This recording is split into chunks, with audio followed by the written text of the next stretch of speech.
हमारे शानदार स्वागत और आतिथ्य सत्कार के लिए मैं राष्ट्रपति श्री का हार्दिक आभार व्यक्त करता हूं।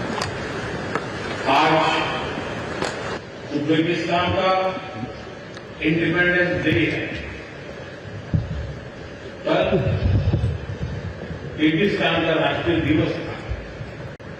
इस अवसर पर मैं दोनों लीडर्स को बधाई और शुभकामनाएं देता हूं। एक्सेलेंसी, पिछले 24 वर्षों में एससीओ का पूरे यूरेशिया क्षेत्र की एक्सटेंडेड फैमिली को जोड़ने में बहुत महत्वपूर्ण योगदान रहा। भारत ने एक सक्रिय सदस्य के रूप में हमेशा कंस्ट्रक्टिव और सकारात्मक भूमिका निभाई है।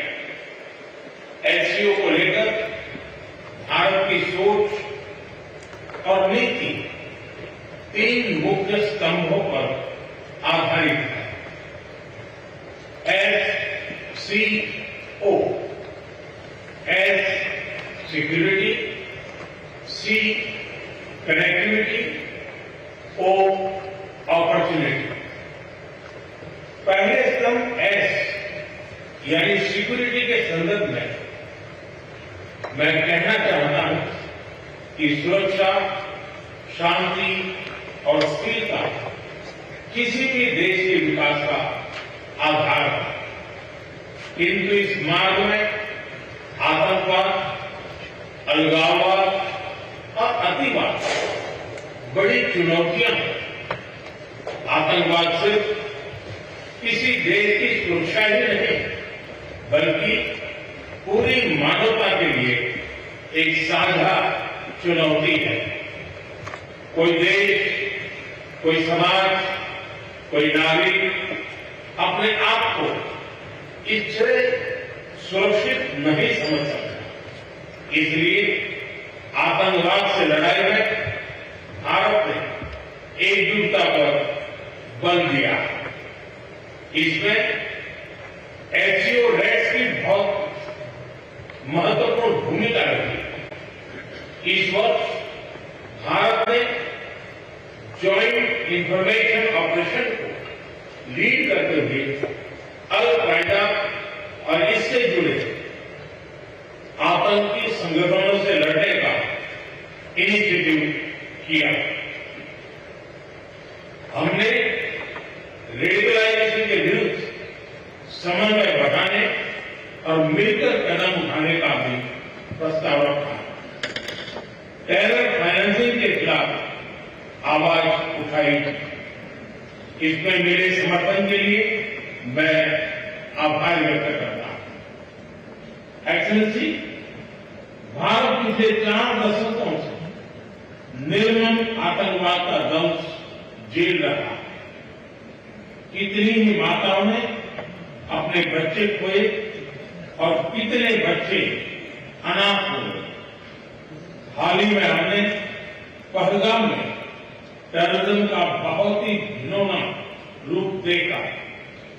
इस दुख की घड़ी में जो मित्र देश हमारे साथ खड़े रहे, मैं उनका आभार व्यक्त करता हूं। यह हमला केवल भारत की अंतरात्मा पर भी आघात नहीं था, यह मानवता में विश्वास रखने वाले हर देश, हर व्यक्ति को खुली चुनौती थी। ऐसे में प्रश्न उठना स्वाभाविक है, क्या कुछ देशों द्वारा आतंकवाद का खुलेआम समर्थन हमें स्वीकार्य हो सकता है? एक्सेलेंसी, हमें स्पष्ट रूप से और एक स्वर में कहना होगा कि आतंकवाद पर कोई भी डबल स्टैंडर्ड स्वीकार्य नहीं होंगे। हमें मिलकर आतंकवाद का हर रंग में, हर रूप में विरोध करना होगा। ये मानवता के प्रति हमारा दायित्व है। एक्सेलेंसी, अब मैं दूसरे स्तंभ सी यानी कनेक्टिविटी पर अपने विचार रखना चाहूंगा।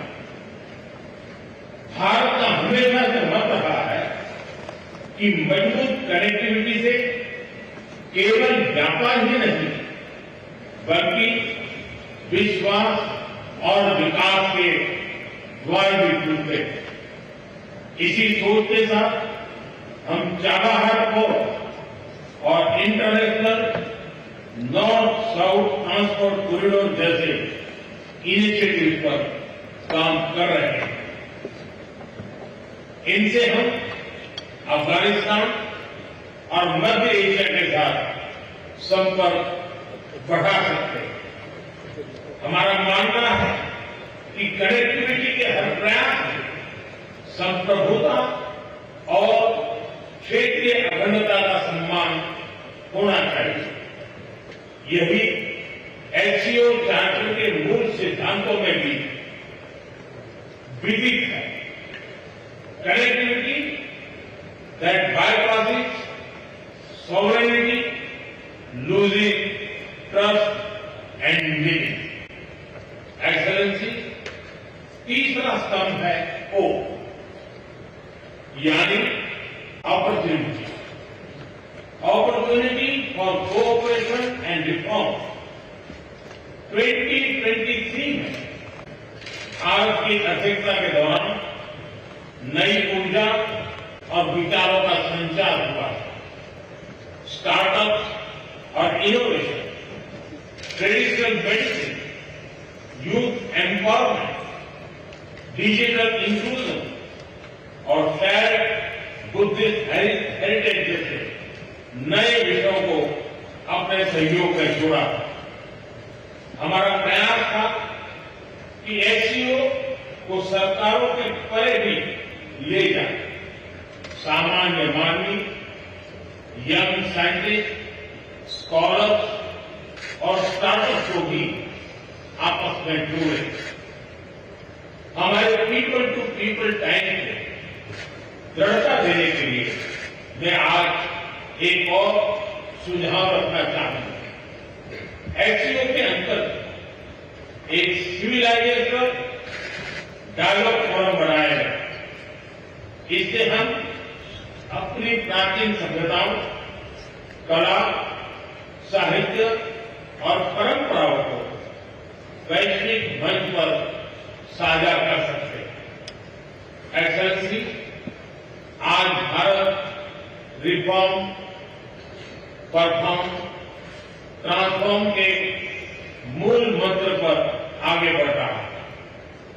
कोविड हो या वैश्विक आर्थिक अस्थिरता, हमने हर चुनौती को अवसर में बदलने का प्रयास किया। हम लगातार वाइड रेंजिंग रिफॉर्म पर काम कर रहे हैं। इस देश में विकास के साथ साथ अंतर्राष्ट्रीय सहयोग के लिए भी नए अवसर खुल रहे हैं। मैं आप सभी को भारत की विकास यात्रा से जुड़ने के लिए आमंत्रित करता हूं। एक्सेलेंसी, यह खुशी की बात है कि एससीओ भी समय के अनुरूप इवॉल्व हो रहा है। ऑर्गेनाइज्ड क्राइम, ड्रग ट्रैफिकिंग और साइबर सिक्योरिटी जैसी समकालीन चुनौतियों से निपटने के लिए 4 नए केंद्र बनाए जा रहे हैं। हम इस रिफॉर्म ओरिएंटेड माइंडसेट का स्वागत करते हैं।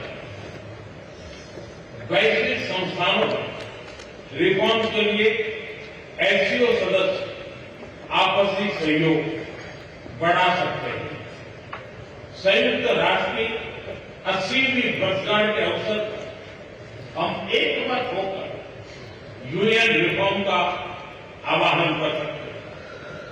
ग्लोबल साउथ की आकांक्षाओं को आउटडेटेड फ्रेमवर्क में कैद रखना भावी पीढ़ियों के प्रति घोर अन्याय है।